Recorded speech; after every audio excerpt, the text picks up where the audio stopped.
Welcome to our latest series titled The Story of the Greatest Victory.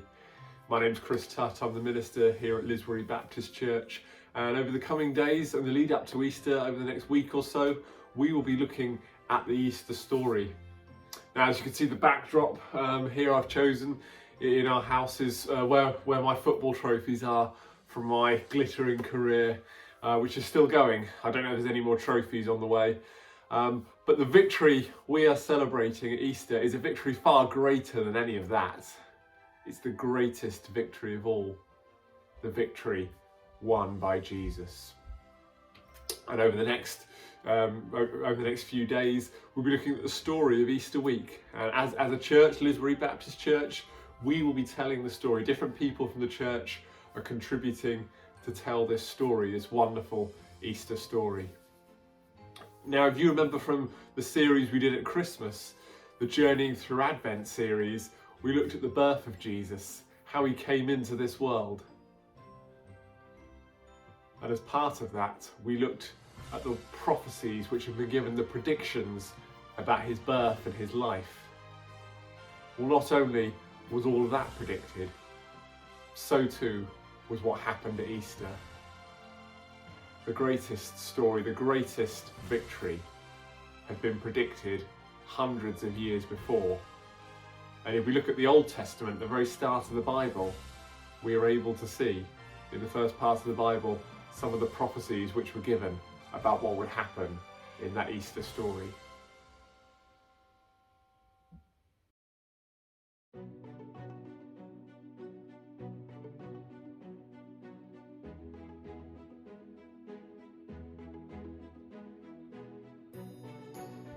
Sacrifice and offering you did not desire, but my ears you have opened.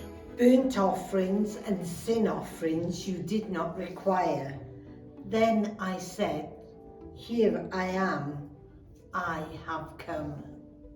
It is written about me in the scroll, I desire to do your will, my God.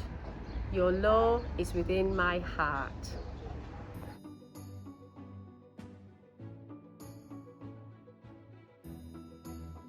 For the life of a creature is in the blood, and I have given it to you to make atonement for yourselves on the altar. It is the blood that makes atonement for one's life.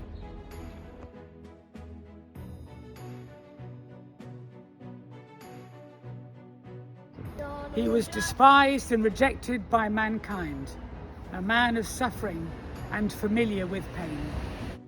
Like one from whom people hide their faces, he was despised, and we held him in no esteem.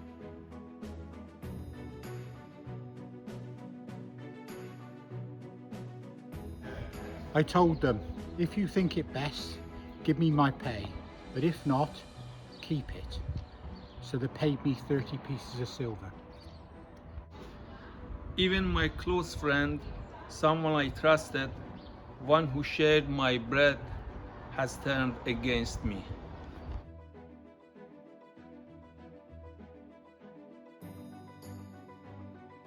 Strike the shepherd and the sheep will scatter.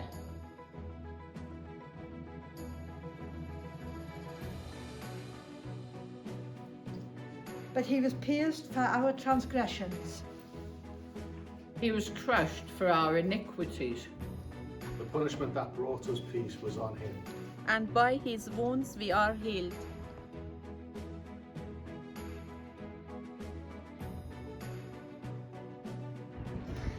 After he has suffered, he will see the light of life and be satisfied.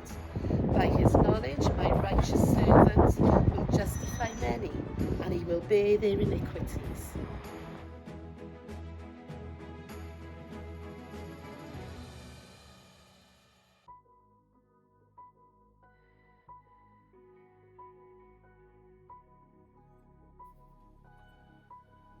Jesus had lived a remarkable life on this earth. His birth had been remarkable. It was a rescue plan which had been set up long ago, of promises which had been made long ago.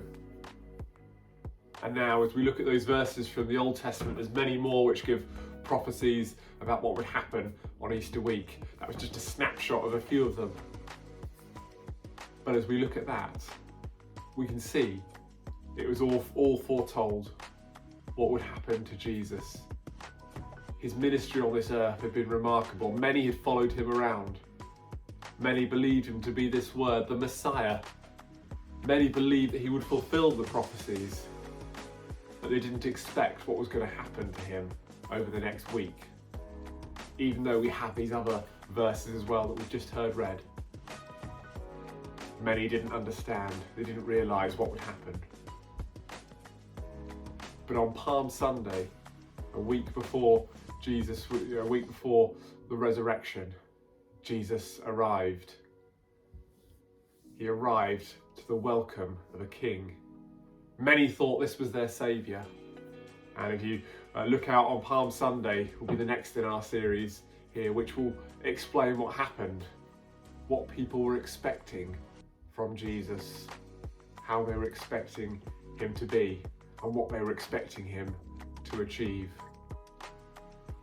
But over the next week, we will see how the story unfolds, how the great promises unfold, but also how the greatest victory of all would be won in a way which no one could ever have expected, but in a way that was in line with God's perfect plan.